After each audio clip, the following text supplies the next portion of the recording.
સાવરકુંડલા તાલુકા ભાજપના મહામંત્રી પર હિચકારો હુમલો. તાલુકા ભાજપના મહામંત્રી અને ખડસલી સરપંચ પતિ પર હુમલો. ભાજપના મહામંત્રી ચેતનભાઈ માલાણી પર લુખા તત્વોએ કર્યો જીવલેણ હુમલો. ચેતનભાઈ માલાણીના હાથ પગ ભાંગી નાખ્યા. ચેતનભાઈ માલાણીના માથાના ભાગે થઈ ગંભીર ઈજાઓ. ગંભીર ઘાયલ અવસ્થામાં ચેતનભાઈ માલાણીને અમરેલી સિવિલ હોસ્પિટલમાં ખસેડાયા. પૂર્વ સાંસદ નારણભાઈ કાછડિયા સહિતના ભાજપના કાર્યકર્તાઓ હોસ્પિટલે પહોંચ્યા. ભાજપના જ રાજ્યમાં ભાજપના મહામંત્રી પર હુમલાથી ચકચાર.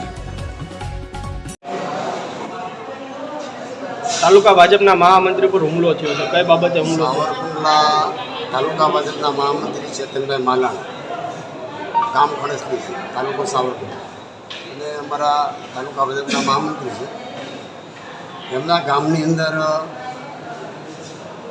હજી એમના ફાધરે કીધું છે, ચેતનભાઈ તો હજી બરાબર પહેલાંમાં નથી, પાનમાં એટલે કંઈ નથી શકતા. એમના ફાધરે એવું કીધું કે ગામમાં કંઈ પાણીનો સંપ બનાવવાનો છે, અને ચેતનભાઈના નિશ્ચિત સરપંચ છે ગામમાં. તો જે જગ્યાએ સંપ બનાવવાનું છે એ સરકારી જગ્યા છે, અને ત્યાં સંપ બનાવવાનું છે ત્યાં કંઈક દબાણ છે. એટલે ત્યાં એ સંપના કંઈક કામ કરવા માટે જવાના છે. એટલે ત્યાં ગયા એટલે ત્યાં જે લોકોએ દબાણ કર્યું છે એ લોકોએ એમની પર સીધો હુમલો એવી રીતે કર્યો કે એમના કપડાં કાઢે. જે અહીંયા લોકો આવ્યા છે એમણે કીધું કે એમના કપડાં કાઢીને પછી હુમલો, કપડાં કાઢીને.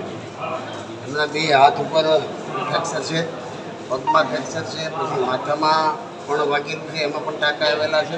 અને અત્યારે સિટી સ્કેનમાં લઈ ગયા છે. અને જ્યારે ચેતનભાઈ પોતે ભાનમાં આવે ત્યારે ખબર પડે કે હકીકત શું બની છે અને કેવી રીતે બની છે. એ પહેલાં તો આપણે તો કંઈ ખબર ના પડે કે, કારણ કે જેમને વાગ્યું છે અને જેમની સાથે ઝઘડો થયો છે એટલે કઈ બાબતથી થયો છે, કેવી રીતે થયો છે, તો એનું પોતાનું નિવેદન લઈએ ત્યારે જ ખ્યાલ આવશે. એટલે જીવલેણ હુમલો છે 100%. એ કદાચ કોઈ 2-3 લોકો અહીંયા બસાવવા ન પહોંચ્યા હોત તો કદાચ એનું મર્ડર પણ થઈ જાય. તેમાં કદાચ એ પણ એમાં શક્યતાઓ એટલી છે, કારણ કે વાગેલું એટલું બધું તમે નજરે જોયું છે. એટલે આ રીતનો એક બનાવ બન્યો છે ખડસલી સાવરકુંડલા. કોણ કોણ લોકો હતા એવી કઈ ઓળખ?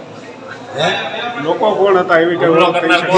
એ હજી કોઈ મને તો ખ્યાલ જ નથી, કારણ કે અમે તો સીધા અહીંયા આવી ગયા. પણ જેમને વાગ્યું છે એ તો હજી કંઈક કહેવાના મૂડમાં જ નથી કે કહી શકે એવું નથી. એટલે હજી પોલીસ નિવેદનની બાકી જ છે.